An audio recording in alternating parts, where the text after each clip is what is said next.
This is Kitco News special coverage of the Pacific Bitcoin Festival in Los Angeles, California.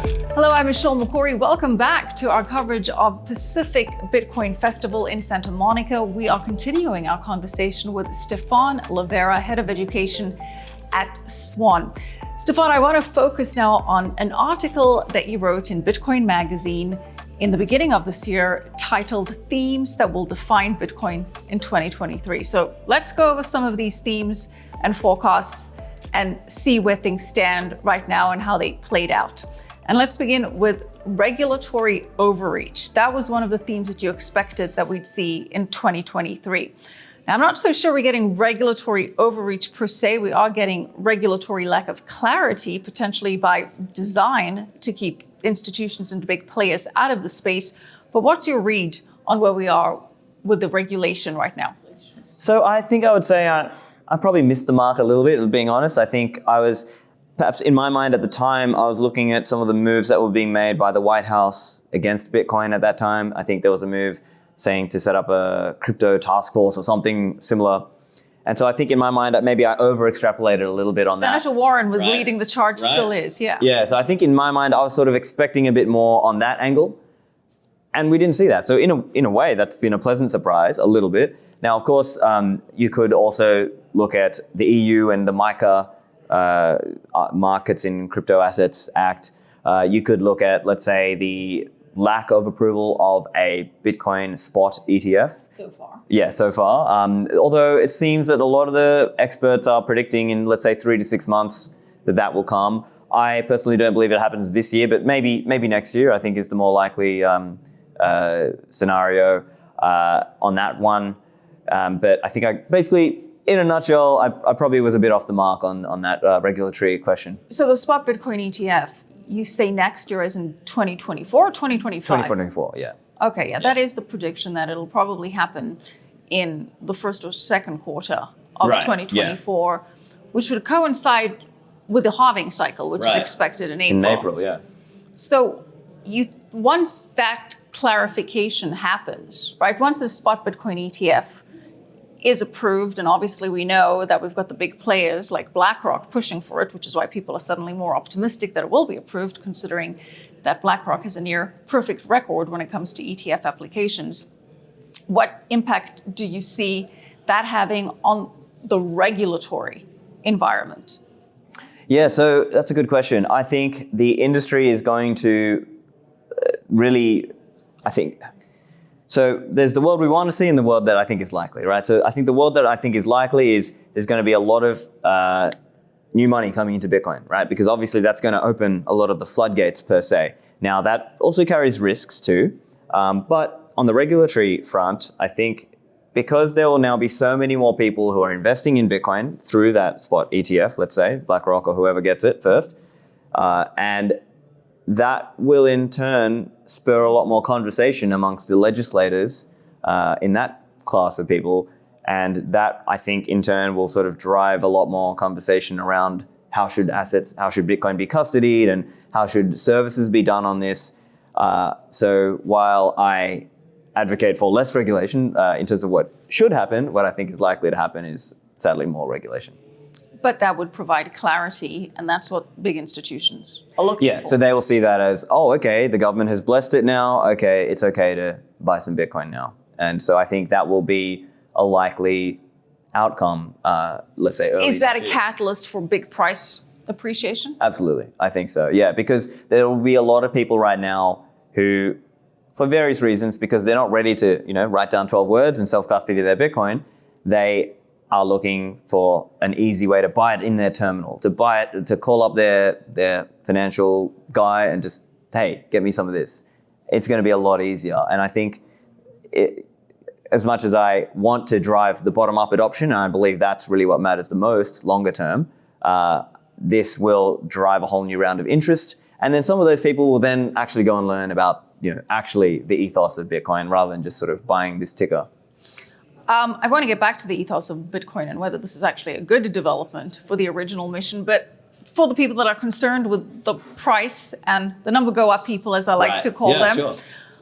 let's focus on what that number could be now. To be fair, your price outlook for the year was not so accurate. Right. You said that you expect that Bitcoin's fiat price will remain in a mostly sideways trend. We started off the year around 16,000, so we breached 30,000, so practically, doubled that. Now around 27,000. I'm still going to ask you for a price forecast, though. Right, yeah, okay, especially with the halving in April, and as we said, this potential approval of a spot Bitcoin ETF. Where do you see Bitcoin, say, middle of 2024? Yeah, so around the halving, I mean, if I had to guess, I think something in the 40 to 50,000 range is probably like a reasonable sort of thing. I mean, I'm just saying that just historically, what we've seen around the halving, we've sort of seen like a bit of a rise into the halving, then a bit of a dump after the halving, and then maybe 6 to 12 months after the halving, that's when the real kind of crazy bull run happens. And then that you might get like a 10x or a 20x in the Bitcoin price at that point. So yeah, I mean, we're about 27,000 today. I could see sort of kicking around in this range for a little while, and then a slow rise into the halving, then a bit of a drop after the halving as some miners go busto, unfortunately, and then those coins will be sold at that point, so that'll cause a bit of a dip, and then probably end of 2024, early 2025 is when we'd sort of start to see the really big, violent moves up, is my guess. Let's talk about those violent moves up. What do you mean by that? So, I mean, if I had to guess, I think let's say in 2025 or maybe 2026, it's quite possible, in my view, that Bitcoin comes close to the range of gold. And that would imply a price in the 500 to 600,000 range. Now, as is tradition in this industry, we'll probably hit that as a blow off top and then drop another 80%. 500,000 Bitcoin for Bitcoin? I think it could happen in 2025. By 2025, you see Bitcoin. Not by end of 2025. Okay, yeah. I'll even give you beginning of 2026. Right. You see Bitcoin at 500,000 beginning of 26. I think it's quite reasonable when you really think about how many new people can come in this wave. But I also see it like, because human nature, people will sort of over lever, that'll be sort of the blow off top. And then, as I said, as is tradition in this industry, we'll probably drop 75 or 80% after that. So, it might go to 500 and then crash to 100. And the psychology of it will then feel weird because, Bitcoiners will feel sort of poor, even the price at 100,000, even though that's, almost 4x or more than 4x. Well, we'll see if your crystal ball is correct on that just one. under 4. But you mentioned people will probably leverage of Bitcoin, which could cause this crash. And, that brings us back to that ethos point that I wanted to circle back to. And having all of these derivative products off Bitcoin, is that in line with the Bitcoin mission?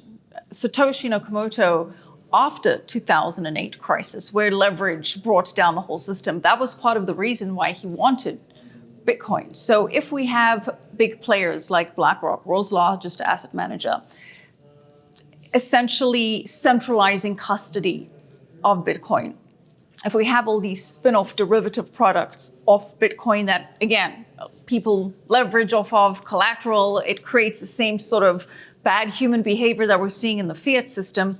Does it corrupt the purity of the Bitcoin mission? Is it such a good thing to have this big institutional wave coming in and all the spin-offs that come with it? So the answer is yes and no. So I think it will bring in new interest. And that new interest may start with the likes of the ETF, and then later they'll come to swan.com and learn about Swan Vault and learn how they can multi-sig and secure their own coins in a very highly secure way. And so I think what happens is, the yes and no here is that yes, let's say it's maybe not the best thing if BlackRock holds all the Bitcoins, but the no part of it is that there'll be people who start with that and then actually learn, oh, wait a minute, I can actually hold and use this thing myself. I don't actually have to trust somebody else. I don't have to put all the trust into a third party. I can have a collaborative custody set up with someone like Swan, and where Swan can hold one key and the customer can hold two keys. So that's an example. But I think to your broader point about the ethos, does it corrupt Bitcoin? I think fundamentally, Bitcoin maximally challenges central banks first and foremost. I think the concept of a Bitcoin bank, to me, is not antithetical so long as you are able to self-custody and so long as there's many of those banks, theoretically, that you could use. And of course, at Swan, we're trying to help people self-custody. But I see it like there will be a lot of custodial users of Bitcoin. Now, again, I'm saying there's the world I want and there's the world that I think is likely. So the world I want is everybody to self-custody. The world I think is likely, there'll be a lot of custodial users. Wouldn't it hurt a Swan business of self-custody when we have a spot Bitcoin ETF? Because self-custody is not easy.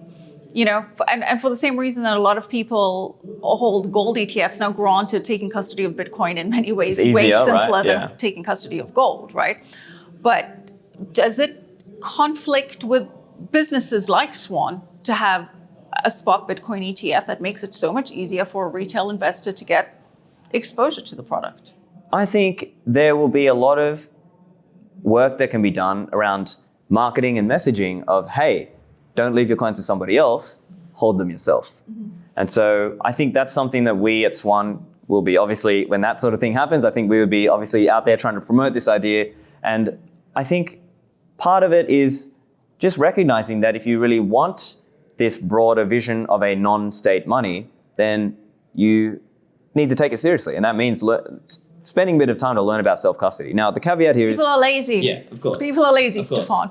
And for the most part, not to make sweeping course. generalizations, but But I think at least at the high net worth level, those kinds of people, if they're putting serious money into it, they may be more inclined. Right. And I like to think that what the team have done with Swan Vault is that they've made self-custody so easy that it really will be a very point-and-click experience. Well, let's talk a little bit about self-custody because that was one of your themes and forecasts for 2023, and you were correct on this one. You said Maxi's being minted and resurgency in self-custody interest following the collapse of Celsius, of FTX, where people learned not your keys, not your coin in quite a painful way.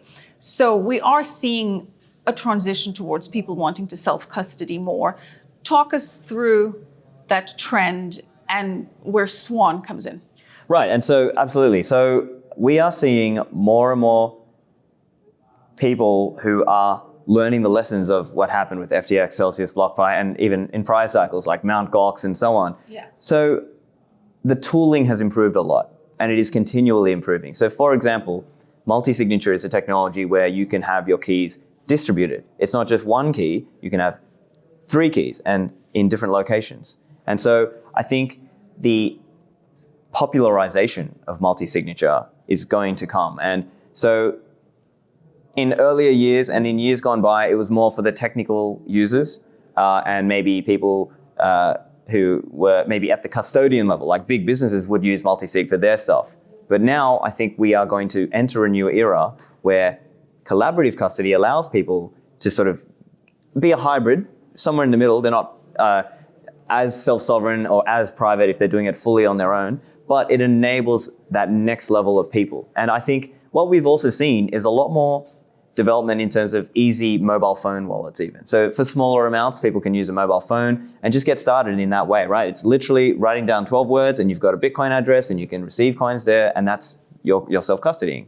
And then you can start with that and then next level from that is, to get a hardware device, or obviously if you're using a provider like Swan, then Swan can walk you through that and have support all around, built around this process. Before we get into the hardware side of things, what is Swan Vault, the product that you're launching? Gotcha. So Swan Vault is a multi-signature 2 of 3 collaborative custody product. So I'll explain the term and I'll explain those terms. So what is multi-signature?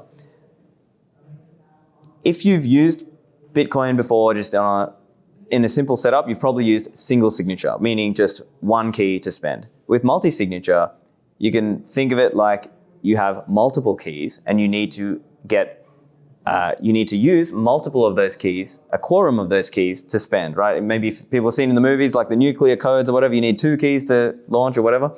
It's the same kind of idea. You can have 3 keys, but you need any 2 of those 3 keys to spend the coins. And that is a really great security technique because now it means if a robber comes to your house and tries to take your coins, they literally cannot take them right then and there. They need to take you to the other place where you've got the 2nd or 3rd key. And so it's a massive improvement in security. And it can also be very useful in other contexts. So in an inheritance context, in a legacy planning context, maybe if you are using a collaborative partner like Swan, Swan can help in that inheritance scenario potentially. Swan can help you as a technology provider and potentially also in a customer support, like just having someone you can call. But Swan encourages people to take their Bitcoin into cold storage. Of course. Yeah. So how does that work then? So I consider that cold storage. Like if you have your keys in a multi-signature where you hold 2 of 3, you are able to unilaterally spend your Bitcoin. You can spend those coins even if Swan doesn't like you or doesn't want you to spend those coins. So the website will basically walk customers through the setup. So let me just, I guess, walk through at a very high level what the setup would be. So the customer would order 2 hardware devices. So currently that's the Blockstream Jade, and more devices will be launched in the future, of course, but starting with the Blockstream Jade. And the website will walk that user through setting up. Basically, they'll write down 12 words and have the setup for that. And then that user would be instructed to keep one key in a different location. And then at that point, whenever that customer buys Bitcoin, it goes into their own self-custody. So they've got their own Swan vault. And that can be useful in various contexts, whether that person is wanting to automatically withdraw or automatically send something back to Swan if maybe they need to sell some Bitcoin. So that's sort of the high level of what Swan Vault is, but we're very optimistic on what that means for making it easy to be self-sovereign. It's still not easy. In fact, retail self-custody is seen as very challenging, very problematic. And you mentioned the idea of inheritance or legacy. So let's say I believe in Bitcoin. I'm a long-term hodler, diamond hands, don't want to spend it, but I want to leave it to future generations, to my yet to be created children / grandkids, right? So I take my Bitcoin and I put it on a Trezor or Ledger because, those are some of the hardware things that I'm familiar with, or even one of the Swan products. And I put it in a box and I don't want to think about it, right? I don't want to think about it for 20, 30 years. I want whoever inherits from me to open up that box and have it, my key, along with my stash of gold coins, right? They pull out the hardware device and guess what? It no longer is compatible with laptops in 30 years time or 40 years time. We don't use a USB drive anymore. So say, for example, had I done this, 30 years ago and I used a floppy disk, right? So the question is, how does it become a legacy play when you have the hardware likely to change and the interfaces with that hardware likely to change? Okay, great question. So there's a few things. Firstly, you should also have a backup of the seed words for each of those devices. Now, you may have written those down, and a more recommended tactic is to get a metal product where you've got the 12 words. Once you have those 12 words, it doesn't matter so much about the device. You can recover into any device. You could just buy at that point in 30 years, yourself or your heirs could buy another device and just take those 12 words and ingest those into that device, and it could then sign. That's one part of the answer. I think another part of the answer is that it's an ongoing journey. So why do I need the hard device in the first place then? Because you still need a device in order to sign the message that allows you to spend a Bitcoin transaction. So you can't just sign it on, with your hand off of the paper. You need the computing power in that device to be able to sign the message. So that's the short answer there.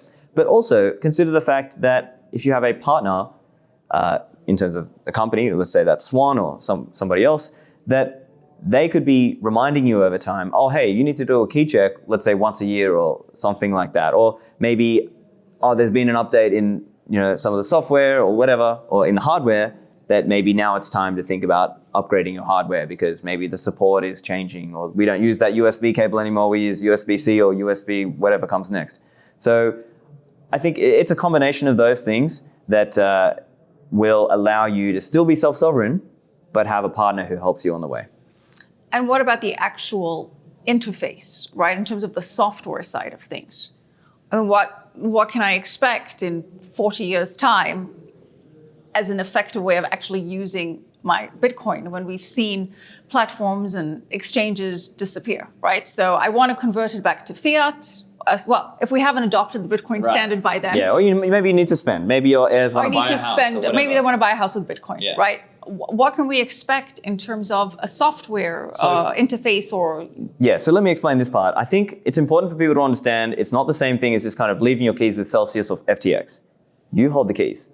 So you are able to use software to use those keys to spend, regardless of what Swan thinks about you. So you could download, for example, Spectre Desktop, and I'm sure by the Bitcoin Core or other software packages that would be available in 30 or 40 years' time that would help you to use those keys that you hold to spend unilaterally, regardless of what happens with, like, even if Swan were to go away somehow, you would still retain the ability to spend because you would have those keys and you would have that recovery kit that you downloaded. But there still needs to be some kind of interface that someone is running, correct? So in this case, you could run the interface on your own computer.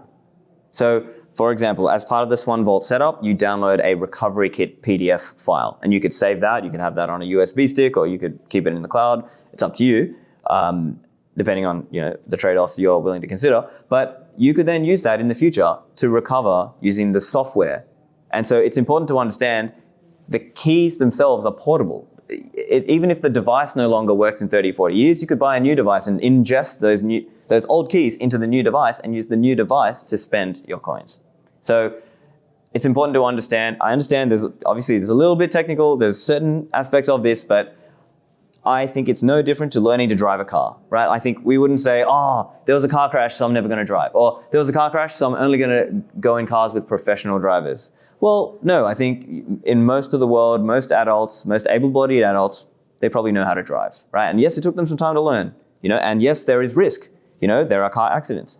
But it's our financial safety, it's our financial security here. Yeah, it's worth spending the time to learn. Driving.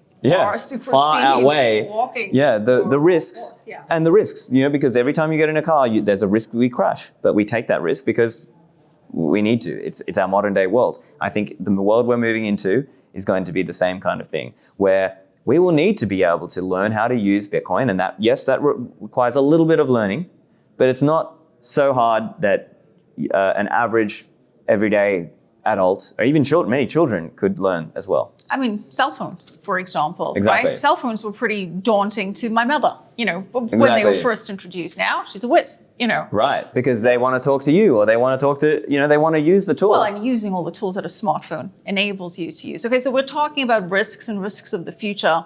Good segue into one of your other themes for 2023, and that was CBDCs. Right. And the war on cash. CBDCs, of course, central bank digital currency, a form of fiat that is issued by governments where the government can monitor every single transaction, and it's potentially programmable, so governments can decide when transactions happen or do not happen and with which goods. You said that you see the war on cash amplifying. That you were correct on this one. I mean, we saw in Nigeria, for example, with the government there just sort of phasing out paper currency in order to force people into using the e-naira. Correct, and so they were really pushing hard on this CBDC. And from my discussions with Bitcoiner friends in Nigeria, people like Abu Bakar Nur Khalil, he was telling me that basically the resistance amongst the population was just that high that they eventually just had to back down on this. And so I think that's probably a great example of how CBDCs can be pushed back on. And I think we are starting to see that in different parts of the world. So obviously you'll be aware that Nigel Farage had a recent banking incident in the UK. And we are seeing more people in the UK who are starting to use cash because now they're worried about cash disappearing. So the way I'm seeing it, there will be governments who try to push down this way, but it's going to be difficult because there'll be pretty strong pushback, and there'll be elderly people who need physical cash. Maybe they just are not able to use smartphones. And so it's going to take some time. But the way I'm seeing it is, as people who are freedom-minded, we should sort of fight the war on cash where possible and try to use cash where we can to sort of keep it alive and give Bitcoin and Lightning a little bit more of a runway of time, because I think eventually they are going to keep clamping down and pushing this CBDC. But I mean, to the broader point and to your question around what I was saying in that article, sort of end of last year, start of 2023, the other aspect is people were talking a lot about CBDCs, but it takes time, right? It takes time to do a pilot. Governments aren't necessarily the fastest technology providers, and so there'll be time needed for things like piloting at the technology level. There might be regulatory and legal changes required. It's going to be a multi-year process where they're sort of trying to ram this thing through. But at the same time, there are parts of the population who are very strongly resisting. Obviously, Bitcoin is a part of the resistance, but even non-Bitcoiners, let's say Ron DeSantis followers, he has come out, as an example, very against CBDC and saying we need to stop this. And so there are people who are waking up to that, but I think the inevitability is coming, right? That if left unchecked, governments around the world will want more power, so they'll try and take away cash. The Republicans in the US, for the most part, have been pushing quite aggressively against CBDCs. You mentioned Florida Governor Ron DeSantis, Senator Ted Cruz, Congressman Tom Emmer. He has been one of the strongest advocates against a CBDC, pushing forward several bills. The House Financial Services Committee recently approved Tom Emmer's CBDC Anti-Surveillance State Act, sending it for consideration on the floor. The act prevents the Fed from issuing a CBDC directly or indirectly to individuals, saying it would have to go through Congress. So it doesn't kill the CBDC, it just says it's going to require Congress to approve it. There is political pushback, as I mentioned and as you discussed. Do you think that in the United States, a CBDC is inevitable? I would say no. I don't believe it's inevitable. I think it can be pushed back on. As you said, there's a fight back happening about it now. Now, I guess in some ways I'm kind of a little bearish on freedom in some parts of the world. I think that the combined interests they have an interest in more control and more power at the government level. They're gonna keep pushing to try to get their way. But at the same time, I also see that there's going to be this underlying current of Bitcoin adoption at the same time. So I think there will be people who are shut out from the system because for whatever reason, KYC, AML system has shut them out. They can use Bitcoin, and Bitcoin is becoming more and more viable as a medium of exchange with the Lightning Network and some of this tooling that's available for people to self-custody. If Bitcoin threatens CBDC, does that mean that governments are going to up the ante against Bitcoin? Some of them will try, but I also think there still is at least a pretense of property rights in the West, and I think they will not be able to move the needle of public opinion that quickly. And at the same time, I think, if anything, many governments around the world are more concerned about stablecoins, so-called stablecoins, than they are about Bitcoin. I think many of them sort of take this view of, you guys want to do your little Bitcoin thing, you want to hodl your Bitcoin, you do that. But the stablecoins, we care about that. We want to regulate that, and we want to stop people doing that stuff. So that's how I'm seeing the regulatory environment. Of course, there will probably be more regulation that comes to Bitcoin, to the Bitcoin world. Begrudgingly, I have to admit that. But I don't believe that governments, or most governments, will be able to successfully outlaw simply hodling Bitcoin. I think it's too far for them to go to that level. For them to go to that level would involve them sort of commandeering or stealing other resources, which we're not at that level. We're not that bad yet. Are you comfortable saying that outlawing Bitcoin is no longer an existential threat to Bitcoin? I think so. I think it's not going to get outlawed in most of the world. I mean, of course, there's over 200 jurisdictions. Maybe some countries will try it. China famously did ban mining in 2021. But broadly speaking, do I think it's going to get outlawed in terms of just simply holding Bitcoin? I think that ship has sailed. I think we are going to see an environment where more and more adoption happens. And this, for me, is why I think focusing on the bottom up is so important. I think for anybody who is a fan of freedom, liberty, they should be adopting Bitcoin. Because quite literally, it is the only path to freedom and liberty. Because if you are not able to use a currency that's not the state's currency, they can just print more of it and they can just take your wealth. And quite simply, That's what they've done. They've been able to, let's say, raid the wealth of the population just by inflating it away and using capital gains taxes, right? So what they do is, the property value has gone up. Oh, we're going to tax you on the nominal gain you made, but that's not the real gain you made. And so in practice, they're able to use this as a way to take people's wealth. It's a resource extraction technique, and Bitcoin is quite literally the only way to bring about a more free society. And we will end it on that very positive note. Bitcoin is our pathway to freedom and liberty. Stephan Livera, thank you so much for sharing your insights with us. Appreciate it. Thanks for hosting me. All right, thank you. This is Kitco News special coverage of the Pacific Bitcoin Festival in Los Angeles, California.